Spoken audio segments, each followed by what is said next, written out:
దేశంలో ఆంధ్ర జీడీపీలో రెండో స్థానంలో నిలవడం చాలా సంతోషంగా ఉందని ప్రభుత్వ ఎమ్మెల్సీ కంచెల శ్రీకాంత్ అన్నారు. చిత్తూరు జిల్లా కుప్పం తెలుగుదేశం పార్టీ కార్యాలయంలో నిర్వహించిన మీడియా సమావేశంలో MLC Kanchela Srikanth, APSRTC vice chairman Muniratnam మాట్లాడుతూ రాష్ట్రంలోని ప్రతి కుటుంబంలో తలసరి ఆదాయం పెరుగుతుండటం శుభపరిణామమని తెలిపారు. ఆర్థిక వ్యవస్థ పైన పట్టు కలిగిన చంద్రబాబు మన రాష్ట్రంలో అధికారంలో ఉండటంతో ఇలాంటి వృద్ధి సాధించడం సాధ్యమవుతుందని అన్నారు. ఆర్థికంగా చితికిపోయిన క్రమం నుంచి ఏకంగా దేశంలోనే జీడీపీలోనే రెండో స్థానం వచ్చిందంటే రాబోయే రోజుల్లో మొదటి స్థానంలో నిలవడం జరుగుతుందని అన్నారు. గత ప్రభుత్వంలో పూర్తిగా ఆర్థికంగా వెనుకబడిపోయిందని, అలాంటి స్థితిలో పరిశ్రమలు కూడా వెనక్కి వెళ్లిపోయే స్థితి నుండి ఈ స్థాయికి రావడం సామాన్య విషయం కాదని అన్నారు. తెలుగువారు ఎక్కడ ఉన్నా ఉన్నత స్థాయిలో ఉండాలని చంద్రబాబు తపన పడుతున్నారు.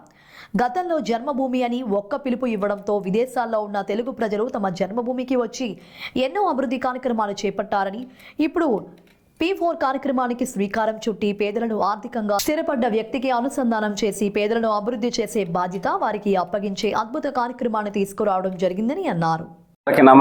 నమస్కారం. ఈరోజు కుప్పం నియోజకవర్గ తెలుగుదేశం పార్టీ కార్యాలయంలో ఈ మీడియా సమావేశం ఏర్పాటు చేయడానికి రాష్ట్ర వ్యాప్తంగా జరుగుతున్న అభివృద్ధి అంశాలు, అలాగే కుప్పం నియోజకవర్గం సంబంధించిన అభివృద్ధి అంశాలు, అలాగే రాజకీయంగా ఇక్కడ జరుగుతున్న కార్యక్రమాలన్నిటి గురించి మీడియా సోదరులకి మీ ద్వారా ప్రజలకి తెలియజేయాలనే ఉద్దేశంతో ఈ కార్యక్రమాన్ని ఏర్పాటు చేయడం జరిగింది. ఈరోజు మనం అందరం చూసాం, న్యూస్ పేపర్స్లో కానీ అన్నింటిలో కూడా చంద్రబాబు నాయుడు గారు ముఖ్యమంత్రి అయిన అతి తక్కువ కాలంలోనే, కేవలం 9 నెలల్లోనే తలసరి ఆదాయం వృద్ధి రేటులో ఆంధ్రప్రదేశ్ రెండవ స్థానానికి వచ్చింది. అంటే గత 5 సంవత్సరాల్లో జరిగిన విధ్వంసకరమైన పాలనతోటి నాశనమైపోయిన రాష్ట్రాన్ని, ఆర్థికంగా కుదేలైపోయిన రాష్ట్రాన్ని మళ్ళీ తన 40 సంవత్సరాల అనుభవంతో ప్రజలు ఏదైతే నమ్మి 93% స్ట్రైక్ రేట్ తోటి 164 సీట్లు ఇచ్చారో ఆ నమ్మకాన్ని నిలబెట్టుకోవాలని అనుక్షణం తపన పడుతూ చంద్రబాబు నాయుడు గారు చేస్తున్న కృషికి ఫలితం అనేది ఈరోజు మనకి కళ్ళ ముందు కనపడతా ఉంది. దాంట్లో మరీ ముఖ్యంగా సేవల రంగంలో, అలాగే వ్యవసాయ ఉద్యానవన రంగంలో 15.41% అభివృద్ధి రేట్ తోటి మళ్ళీ ఆంధ్రప్రదేశ్ రాష్ట్రం కొత్త అభివృద్ధి వైపు పరుగులు పెడుతుందనే దానికి ఇంతకన్నా నిదర్శనం ఇంకోట్లేదు. చంద్రబాబు నాయుడు గారు ఏ ఆలోచన చేసినా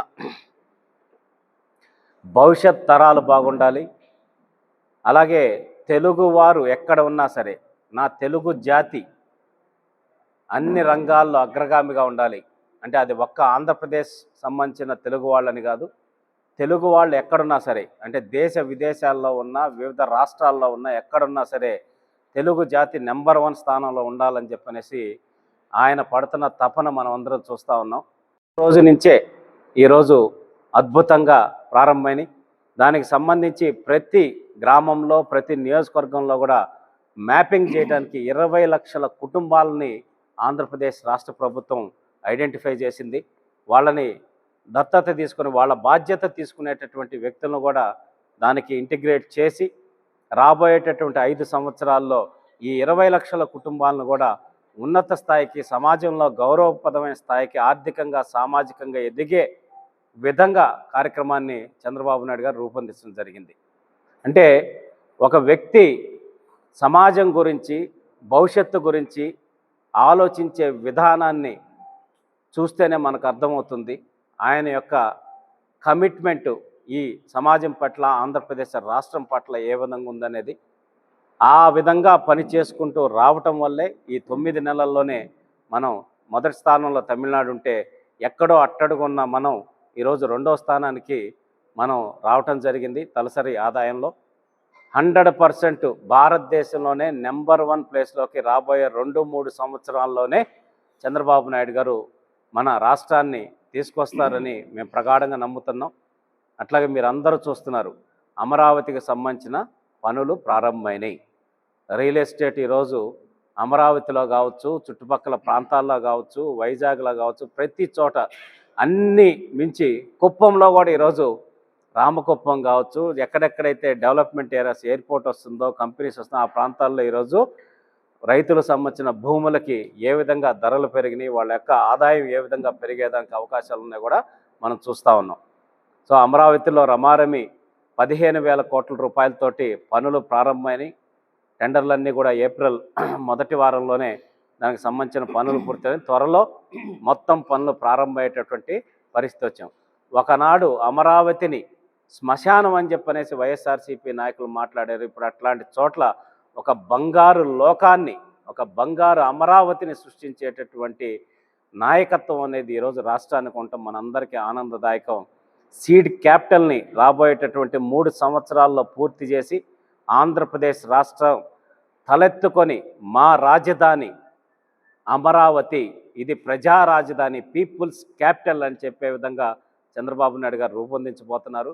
అలాగే పోలవరంకి సంబంధించి ఆంధ్రుల జీవనాడి పోలవరంకి సంబంధించి కూడా ఎన్నో కార్యక్రమాలు త్వరితగతిన పూర్తి చేయడానికి చంద్రబాబు నాయుడు గారు దిశానిర్దేశం చేసి ముందుకు తీసుకెళ్తున్నారు. కాన్సెప్ట్ తోటి చంద్రబాబు నాయుడు గారు పిలుపునిస్తే ఎంతోమంది ఎన్ఆర్ఐలు, పారిశ్రామికవేత్తలు, ఎవరైతే గ్రామాల్లో పుట్టి పెరిగి ఉన్నత స్థాయికి వెళ్ళి ఉన్న వ్యక్తులందరూ కూడా వాళ్ళ గ్రామాలని దత్తత తీసుకొని ప్రభుత్వంతో కలిసి ఆ రోజు రోడ్లు బాగు చేశారు, స్కూల్స్ బాగు చేశారు, ఎన్నో కార్యక్రమాలు బాగు చేసి అద్భుతంగా సక్సెస్ చేశారు. ఆ జన్మభూమి కార్యక్రమం ద్వారా గ్రామాలు ఎన్నో రకాలుగా బాగుపడ్డాయి. సో మళ్ళీ ఈరోజు 25 సంవత్సరాల తర్వాత P4 అనే కాన్సెప్ట్ తోటి పబ్లిక్ ప్రైవేట్ పీపుల్ పార్ట్నర్షిప్ అనే కాన్సెప్ట్ తోటి చంద్రబాబు నాయుడు గారు మన ముందుకు రావటం జరిగింది. మార్గదర్శి బంగారు కుటుంబం అనే పేరుతోటి ఈ కార్యక్రమాన్ని చంద్రబాబు నాయుడు గారు మొన్న లాంచ్ చేయటం జరిగింది. ఈరోజు ఒక మంచి వ్యక్తి మన సంకల్పం గొప్పదైతే 10 మంది నమ్మి ముందుకొస్తారు అనే దానికి ఉదాహరణ ఆయన ప్రారంభించిన రోజే ప్రసాద్ సీడ్స్ సంబంధించిన వ్యక్తి 10 కోట్ల రూపాయలతోటి చెక్ డ్యాములు వాళ్ళ గ్రామంలో నిర్మించడానికి ముందుకు వచ్చి అక్కడికక్కడే చంద్రబాబు నాయుడు గారికి చెక్కులు కూడా అందజేయటం జరిగింది. అది ఒక నాయకుడి యొక్క పనితీరు మీద ప్రజలకు ఉండేటటువంటి నమ్మకం, వ్యవస్థకు ఉండేటటువంటి నమ్మకాన్ని చంద్రబాబు నాయుడు గారు మరొక్కసారి నిరూపించారు. దాంట్లో భాగంగా ఆయన ఎక్కడైతే కింద స్థాయిలో ఉన్న 20 నుంచి 30% అట్టడుగు పేదరికంలో ఉన్న వ్యక్తులు, కుటుంబాలని అత్యధిక సంపద కలిగినటువంటి పై స్థాయిలో ఉన్న 20% వాళ్ళకి అనుసంధానంగా ప్రభుత్వం ఈ కార్యక్రమాన్ని చేపట్టింది. వాళ్ళని లింక్ చేసి మార్గదర్శి బంగారు కుటుంబం అనే పేరుతోటి గనక ఒక అభివృద్ధి చెందిన వ్యక్తి, ఆర్థికంగా సామాజికంగా ఎదిగిన వ్యక్తి వాళ్ళ గ్రామానికి సంబంధించి కానీ లేకపోతే తనకు తెలిసిన ప్రాంతం నుంచి కానీ ఏదైతే పేద కుటుంబాలు ఉన్నాయో వాళ్ళని దత్తతలాగా తీసుకొని వాళ్ళకి దిశానిర్దేశం చేస్తూ ఉపాధి అవకాశాల మీద అయితేనేమి, విద్యకు సంబంధించిన అయితేనేమి వాళ్ళకు కావాల్సిన అన్ని రకాలుగా మద్దతు ఇచ్చి ముందుకు తీసుకురావటం ద్వారా మనం ఈ ఆంధ్రప్రదేశ్ రాష్ట్రంలో పేదరిక నిర్మూలన అనేది, పేదరికం లేని సమాజాన్ని నిర్మించవచ్చు అని చంద్రబాబు నాయుడు గారు నమ్మి ఈరోజు P4 అనే కాన్సెప్ట్ ద్వారా మార్గదర్శి బంగారు కుటుంబం అనే కార్యక్రమాన్ని ప్రారంభించారు. ఒక పారిశ్రామికవేత్త, 1 హోమ్ 1 ఎంటర్‌ప్రెన్యూర్ అనే కాన్సెప్ట్ తోటి చంద్రబాబు నాయుడు గారు నందిగామలో జరిగిన దాంట్లో కార్యక్రమంలో దిశానిర్దేశం చేశారు. దాంట్లో భాగంగా ఈరోజు ఇక్కడ కుప్పంలో కూడా అలీప్ తరపున 50 మంది మహిళా పారిశ్రామికవేత్తలను ఐడెంటిఫై చేసి వాళ్ళకి శిక్షణ పూర్తి చేసి ఈరోజు సర్టిఫికేట్లు కూడా అందజేయడం జరిగింది. ఆ 50 మంది రాబోయేటటువంటి సంవత్సరం 2 సంవత్సరాల్లో వాళ్ళ కాళ్ళ మీద వాళ్ళు నిలబడి మరొక 10 మందిని ఒక్కొక్కరు పారిశ్రామికవేత్తల కింద, అది సూక్ష్మ తరహా, మధ్య తరహా, పారిశ్రామికవేత్తలుగా రూపొందించడానికి కూడా కార్యక్రమాలు రూపొందించడం జరుగుతూ ఉంది. కుప్పం నియోజకవర్గం 2024 ముందు 2024 తర్వాత అనే విధంగా చంద్రబాబు నాయుడు గారు 30 సంవత్సరాల్లో ఇన్ఫ్రాస్ట్రక్చర్ డెవలప్మెంట్ కావచ్చు, విద్య, వైద్యం కావాల్సిన ఒక బేసిక్ కావలసినటువంటి అన్నీ కూడా ఏర్పాటు చేసుకుంటూ వచ్చారు ఈ 30 సంవత్సరాల్లో. ఇప్పుడు నెక్స్ట్ లెవెల్లో ఒక బెంగళూరుకి ఒక శాటిలైట్ టౌన్ లాగా కుప్పాన్ని మార్చే దిశగా ఆయన చర్యలు చేపడతా ఉన్నారు. అండర్ గ్రౌండ్ డ్రైనేజ్ సిస్టమ్ కావచ్చు, కుప్పం టౌన్ మొత్తం ఎయిర్పోర్ట్ కావచ్చు. అంటే కుప్పంలో ఉండే ప్రజలు ఇక్కడ అసలు ఎయిర్పోర్ట్ చూస్తామని చెప్పనేసి కళ్ళలో కూడా ఊహించరు. కానీ చంద్రబాబు నాయుడు గారు భవిష్యత్తును ఆలోచించి ఈరోజు కార్గో ప్లస్ డొమెస్టిక్ రెండు కలిపి ఎయిర్పోర్ట్ను కూడా ఇక్కడ ఏర్పాటు చేసేదానికి సంబంధించిన పనులు కూడా పూర్తయినాయి. దానికి సంబంధించిన ల్యాండ్ అక్విజిషన్ కూడా త్వరలో ప్రారంభం అవబోతూ ఉంది. అలాగే బీసీ కార్పొరేషన్ లోన్స్ కావచ్చు, అట్లాగే మనకి గ్రామాల్లో సీసీ రోడ్స్ కావచ్చు, గోకులం షెడ్స్ కావచ్చు, ఇట్లా ప్రతి ఒక్క కార్యక్రమం కూడా ఇక్కడ ప్రజల యొక్క జీవన ప్రమాణాలు మెరుగుపడటానికి పార్టీలకు అతీతంగా చంద్రబాబు నాయుడు గారు కార్యక్రమాలు రూపొందిస్తూ ఉన్నారు. 100% అందరికీ కుప్పం నియోజకవర్గం ప్రజలకి, ఇతర రాజకీయ పార్టీలకి, నాయకులకి అందరికి కూడా నేను విజ్ఞప్తి చేస్తున్నాను. ఒక పాజిటివ్ మూమెంట్ అనేది కుప్పంలో జరుగుతూ ఉంది. మనందరి అభివృద్ధి చంద్రబాబు నాయుడు గారు చేసే కార్యక్రమం వల్ల మనందరి అభివృద్ధి అనేది జరుగుతూ ఉంది. కాబట్టి అందరూ మీ సలహాలు సూచనలు ఇస్తూ అనవసరమైన విమర్శలు లేకుండా ఖచ్చితంగా ఏదైనా పొరపాట్లు జరుగుతుంటే సలహాలు ఇచ్చేటటువంటి బాధ్యత మీడియా మీద కావచ్చు, సామాన్య ప్రజల మీద, అందరి మీద ఉంది. ఖచ్చితంగా ఆ సలహాలు సూచనలు తీసుకోవడానికి ఇక్కడ మీ ముందున్న నాయకులం కావచ్చు, చంద్రబాబు నాయుడు గారితో సహా అందరం సిద్ధంగా ఉన్నాం. అలా కాకుండా చేసే మంచి పనుల్ని డిస్టర్బ్ చేస్తూ దాని మీద అనవసరమైన పెద్ద పేరాపనలు మాట్లాడకుండా మన పాజిటివ్ మూమెంట్తో వెళ్ళాలని ఇచ్చేస్తున్నాం. అలాగే చంద్రబాబు నాయుడు గారితో అమరావతి జరిగిన సమావేశం గురించి కూడా కొంతమంది అనవసరమైన రాగ్దాంతం, అనవసరమైన ఊహాకల్పిత మాటలు రాసి జనాలను కూడా తప్పుదోవ పట్టించడం మంచి పద్ధతి కాదు. మీ సంస్కారానికి, విఘ్నతకి దాన్ని వదిలేస్తున్నాం. ఖచ్చితంగా అనవసరమైన అటువంటి కార్యక్రమాలు రూపొందిస్తే కూడా తెలుగుదేశం పార్టీ తరఫున మేము కూడా మాట్లాడాల్సిన అవసరం ఉంటుంది. కాబట్టి ఆలోచించి ప్రతి ఒక్కరూ ఒక మంచి పాజిటివ్ వాతావరణం క్రియేట్ చేసేదానికి సహకరించాలని చెప్పనేసి అందరికీ తెలియజేస్తూ ఈరోజు మీడియా మిత్రులను కూడా మళ్ళీ కూడా విజ్ఞప్తి చేస్తూ ఉన్నాం. చంద్రబాబు నాయుడు గారు ఇంత అద్భుతంగా కార్యక్రమాలు చేస్తున్నారు. దాంట్లో ఇంకా ఇలా చేస్తే బాగుంటుంది, మన కుప్పం ఈ విధంగా అభివృద్ధి చెందుతుందని మీ సలహాలను కూడా మేము ఆహ్వానిస్తున్నాం. ప్రజల దగ్గర నుంచి వచ్చే సలహాలు ఏమన్నా ఉన్నా కూడా మీ ద్వారా తీసుకోవడానికి కూడా మేము సిద్ధంగా ఉన్నామని తెలియజేసుకుంటూ మనం అందరం కలిసి ఈ కుప్పాన్ని ఒక మోడల్ నియోజకవర్గం కింద చంద్రబాబు నాయుడు గారు ఏదైతే కలగంటున్నారో దాన్ని తీర్చిదిద్దేదానికి సహకరించాలని చెప్పనేసి మీ అందరికి కూడా విజ్ఞప్తి చేస్తూ సెలవు తీసుకుంటున్నాను. జై హింద్. కంపెనీ వాళ్ళు కూడా వచ్చారు. ఇంకో ముఖ్యమైన విషయం ఏమంటే సింగపూర్ ప్రతినిధులు మనం చూసుకోపోయినారు. మొత్తం అమరావతి రాజధాని ప్రాంతం కూడా మళ్ళా కూడా సింగపూర్ వాళ్ళు కూడా వచ్చారు. ఎవరు అవునన్నా కాదన్నా ఆ credibility one and only Chandrababu గారు. నిజమా కాదు? మనం ఆలోచించాలి. జర్నలిస్ట్ మిత్రులందరూ కూడా మనం ఒకే వైపు కాకుండా మీ యొక్క పూర్తి సహాయ సహకారాలు కూడా మీరు కూడా మాకు ఏ విధంగా చేసే కుప్పం సంబంధించి కూడా ఏ విధంగా చేస్తే బాగుంటుంది అనేది మీరు కూడా మాకు అందరికి కూడా నాయకులు కూడా మీ ఐడియాలజీ కూడా మాకు అందించాలని మిమ్మల్ని రిక్వెస్ట్ చేసుకుంటూ దీంట్లో భాగంగా మరీ ముఖ్యంగా సంక్షేమం ఎక్కడో అక్కడక్కడ వైసీపీ నాయకులు పగటి కళలు కంటూ ఉన్నారు. దేశంలోనే 4,000 రూపాయలు పెన్షన్ ఇస్తూ ఉండే రాష్ట్రం ఏది లేదు. మీరు ఎక్కడైనా చూసుకోండి. దేశంలో హయ్యెస్ట్ పెన్షన్ ఇస్తూ ఉండే ఒకే ఒక రాష్ట్రము ఆంధ్రప్రదేశ్ మన భారతదేశంలో. సుమారు కొన్ని వేల కోట్లు దానికి చెప్పిన మాట కట్టుబడి ఓటు ఏదైతే పెన్షన్ సక్రమంగా అందరూ కూడా వచ్చి చేయిస్తూ ఉన్నాం. దాంతోపాటు గ్యాస్ సిలిండర్లు అమలు చేసినాం, ఇచ్చిన సూపర్ 6 ఇచ్చిన హామీలు. దాంట్లో భాగంగా ఇప్పుడు నెక్స్ట్ మంత్ తల్లికి వందనము ఒకటి తర్వాత ఒకటి, ఒకవైపు సంక్షేమాన్ని వైపు, ఒకవైపు అభివృద్ధి వైపు ఆహార నిష్యులు ఆయన చంద్రబాబు గారు పనిచేస్తూ ఉన్నారు. దానికి సహకారంగా కేంద్రంలో ఉన్నటువంటి కేంద్ర ప్రభుత్వం కానీ, నరేంద్ర మోడీ గారు కానీ, ఇక్కడ అన్ని రకాల సహాయ సహకారాలు అందిస్తున్నటువంటి పవన్ కళ్యాణ్ గారు కానీ అందరికీ కూడా ఈరోజు రాష్ట్రంలో ఈరోజు ఎక్కడ కూడా మొత్తం కూడా దేశంలో ఉన్నటువంటి నాయకులు కూడా మొన్న ఒక ఇదేమంటే సెల్ఫీ తీసుకుంటున్నారు. ఒక కేంద్ర మంత్రి వచ్చి చంద్రబాబు నాయుడు గారి దగ్గర సెల్ఫీ తీసుకుంటూ ఉన్నారు. అంటే దాని ఆలోచన ఏమంటే ఎక్కడ మనం ఒకసారి ఆలోచించేయాలి. దీని సందర్భంగా ముఖ్యంగా యువకులు, రాష్ట్రంలో ఉన్న యువకులందరూ కూడా దీన్ని గమనించాలి. రాష్ట్రం ఎటువైపు పోతా ఉంది? వైసీపీ రాక్షస పాలనలో ఆంధ్ర అంటేనే మొత్తము మనం తమిళనాడులో పోతే మనల్ని తిట్టేవాళ్ళు, కర్ణాటకలో పోతే తిట్టేవాళ్ళు, ఎక్కడ పోయినా ఎంతో గౌరవంలో ఉన్న ఆంధ్రప్రదేశ్ని ఆ స్థాయికి దిగజారు చేశారు. ఇప్పుడు మళ్ళా కూడా ఏమైపోతా ఉందంటే వాళ్ళకి దిక్కుతోచకుండా ఎక్కడ కూడా ఈ కుప్పం నియోజకవర్గం నుంచే మేమందరినీ కూడా ఆహ్వానిస్తున్నాం. అన్ని ఒకే ఒక పార్టీ. ఎందుకు అని చెప్తాను, గుజరాత్ తీసుకుంటే సుమారు ఒకే పార్టీ పరిపాలన ఉండదు 30 సంవత్సరాలుగా గుజరాత్లో కూడా. మనం రాష్ట్ర అభివృద్ధి కాంక్షించే ప్రతి ఒక్కరు కూడా మళ్ళా కూడా చంద్రబాబు నాయుడు గారి నాయకత్వానికి అందరూ కూడా మద్దతు పలకాల. ఒక్క పార్టీ ఉంటే ఎవరు ఊహించిన విధంగా ఈ రాష్ట్రం అభివృద్ధిలోకి వస్తుంది.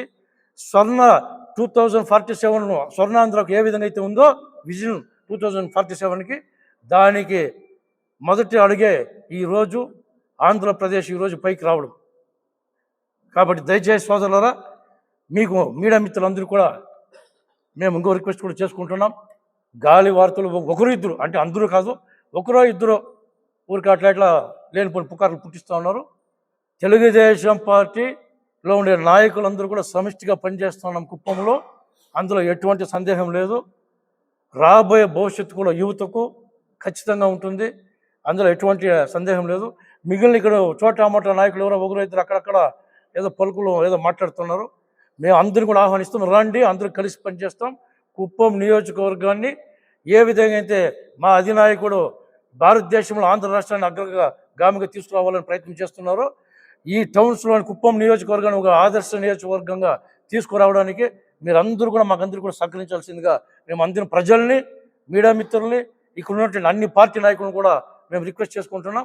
అందరూ కలిసి కుప్పాన్ని ఒక నూతన పంతాలుగా తీసుకుపోవాలనేసి మేము మరొకసారి రిక్వెస్ట్ చేసుకుంటున్నాం. Thank you. అంటే ఆర్థిక వ్యవస్థలో 3 రంగాల నుంచి కూడా ఆదాయం అనేది వస్తుంది. ఒకటి వ్యవసాయ అనుబంధ రంగాల్ని ప్రాథమిక రంగం అంటాం. రెండవది పరిశ్రమలకు సంబంధించినటువంటి రెండవ రంగం. మూడవది సేవలు. ఈ 3 రకాలుగా వచ్చినటువంటి మొత్తం తయారైనటువంటి ఉత్పత్తి ఏదైతే ఉందో టోటల్ దాని రాష్ట్ర స్థూల ఉత్పత్తి, గ్రాస్ స్టేట్ డొమెస్టిక్ ప్రోడక్ట్ అంటాం. అది ఎంత వచ్చింది మనకు అంటే దాదాపు 8,65,13 కోట్లు, 8,65,13 కోట్ల విలువైనటువంటి మనం ఉత్పత్తి సాధించాం. గత సంవత్సరంలో అదే 7,99,400. అంటే పోయిన సంవత్సరం వచ్చినటువంటి ఉత్పత్తికి ఈ సంవత్సరానికి ఎంత తేడా అనేదే అభివృద్ధి శాతం. అంటే దీన్ని 2 డివైడ్ చేస్తే ఎంత వస్తుందంటే 8.21%. అంటే గత సంవత్సరం కంటే, అంటే అప్పుడు ₹1,00,000 ఉత్పత్తి సాధించి ఉండింటే ఇప్పుడు 1,08,021,000 వృద్ధి రేటు మనం సంపాదించాము అనేది. అదేవిధంగా పర్ క్యాపిటల్ ఇన్కమ్ అంటే మొత్తం సంపాదించిన మొత్తం డబ్బుని జనాభాతో భాగిస్తే సరాసరి ఎంత వస్తుంది అనేది ₹2,70,000 ఇప్పుడు సరాసరి తలసరి ఆదాయం. సో తలసరి ఆదాయంలో దేశంలోనే 3వ స్థానంలో థర్డ్ ప్లేస్ వచ్చింది. ఏది? తలసరి ఆదాయంలో. ప్రతి మనిషికి వచ్చే ఆదాయం 2,70,000 అనే దాంట్లో మనం థర్డ్ ప్లేస్కి వచ్చాం.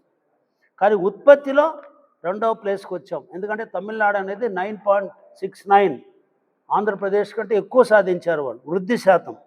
మనది 8.21. అదే మాదిరి 3వది పాండిచ్చేరి, అస్సాం. కాబట్టి ఒకప్పుడు 14, 19 ఆ రోజు విడిపోయినటువంటి రాష్ట్రంలో, ఒక కష్టాల్లో ఉన్న రాష్ట్రంలో కూడా చంద్రబాబు నాయుడు ప్రతి సంవత్సరం కూడా వృద్ధి రేటు 11% సాధిస్తూ వచ్చారు. కంటిన్యూగా 5 సంవత్సరాలు కూడా సరాసరి అటో ఇటో డబుల్ డిజిట్ గ్రోత్ అనేది అది వచ్చింది. మళ్ళీ రాష్ట్రం 5 సంవత్సరాలు ఆర్థికంగా కుదేలైపోయి మొత్తం కూడా ఇదైపోయిన తర్వాత మళ్ళీ ఇప్పుడు స్టార్ట్ అయింది. అంటే ఆంధ్రప్రదేశ్ ఎట్లా ఉందంటే దౌర్భాగ్య స్థితి, సంక్షోభంలో కింద పడిపోయినప్పుడు చంద్రబాబు నాయుడు చేతికి అధికారం వస్తుంది. అవన్నీ ఆయన కష్టపడి సాధించినప్పుడు మళ్ళీ అధికారం పోతా ఉంది, మళ్ళీ ఇప్పుడు వచ్చింది. అంటే ఏదైనా మన రాష్ట్రం ఎందుకు ఈ విధంగా వస్తుందంటే కంటిన్యూటీ అనేది ఉండాలి. ప్రభుత్వం అనేది ఒక మంచి విజనరీ లీడర్గా ఉండే వ్యక్తి, ఒక ఆర్థిక శాస్త్రవేత్త కష్టపడి ప్రభుత్వాన్ని ఆదాయం తెప్పించే పరిస్థితిలో ఉన్నటువంటి నాయకునికి కంటిన్యూగా అధికారం అనేది ఉంటే ఆ రాష్ట్రం బ్రహ్మాండంగా అభివృద్ధి అవుతుంది. ఇది చాలా చాలా దౌర్భాగ్యమైన పరిస్థితి. ఎందుకు ఈ విధంగా ఆంధ్రప్రదేశ్లో ఒక సంవత్సరం ఒక పార్టీ, ఇంకొక సంవత్సరం ఇంకొక పార్టీ వచ్చి ఇవన్నీ కూడా వ్యవస్థలంతా నాశనం అవుతూ ఉంది. అదే కొన్ని రాష్ట్రాలు లైక్ గుజరాత్ తర్వాత ఇటువంటి రాష్ట్రాల్లో వాళ్ళు కంటిన్యూగా ఒకటే ప్రభుత్వం వస్తూ ఉంది కాబట్టి వాళ్ళు ఎప్పుడు కూడా డెవలప్మెంట్ వైపు పోతూ ఉన్నారు. ఇది ప్రజలందరూ కూడా గమనించాలి. ముఖ్యంగా ఆంధ్రప్రదేశ్లో మళ్ళీ చంద్రబాబు నాయుడు 15% వృద్ధి రేటు కావాలని లక్ష్యంగా పెట్టుకున్నారు. మనం లక్ష్యం ఎంత? 15. మనం సాధించింది ఎంత? 8.21. తప్పకుండా నెక్స్ట్ రాబోయే కాలంలో మన లక్ష్యాన్ని దగ్గరగా చేరుకుంటామని చెప్పి తెలియజేస్తూ దీనికి ప్రతి ఒక్కరు కూడా కష్టపడి పనిచేయాలి. ముఖ్యంగా వ్యవసాయ రంగంలో మనకు చాలా బాగా వచ్చింది. 21% పైన అగ్రికల్చర్ సెక్టర్లో మనకు అభివృద్ధి రేటు బాగా వచ్చింది. కాబట్టి ఇంకా కూడా సేవా రంగంలో, పారిశ్రామిక రంగంలో మనం చాలా వెనకబడినాం. అది కూడా డెవలప్ చేస్తే దేశంలోనే నెంబర్ 1 ప్లేస్కి వస్తాం. దక్షిణాది రాష్ట్రాలే ముందుంది. ఇంకోటి ఏంటంటే తమిళనాడు కానీ, ఆంధ్రప్రదేశ్ కానీ, పాండిచ్చేరి కానీ, నెక్స్ట్ కర్ణాటక కానీ చాలా మనకు ఉత్తరాది రాష్ట్రాల కంటే కూడా దక్షిణాది రాష్ట్రాల్లో వృద్ధి రేటు చాలా బాగుందని చెప్పి తెలియజేస్తూ గౌరవ ముఖ్యమంత్రి గారి ఆశయానికి అందరూ కూడా సపోర్ట్ చేయాలి. ఇక్కడ అన్ని వర్గాల వారు ఈరోజు పాజిటివ్గా మన ఆర్థిక వ్యవస్థను ముందుకు తీసుకొని పోతే రాబోయే తరాల వాళ్ళు మన ఆంధ్రప్రదేశ్ నెంబర్ 1 ప్లేస్కి వస్తుందని తెలియజేస్తూ అందరికీ నా యొక్క నమస్కారాలు.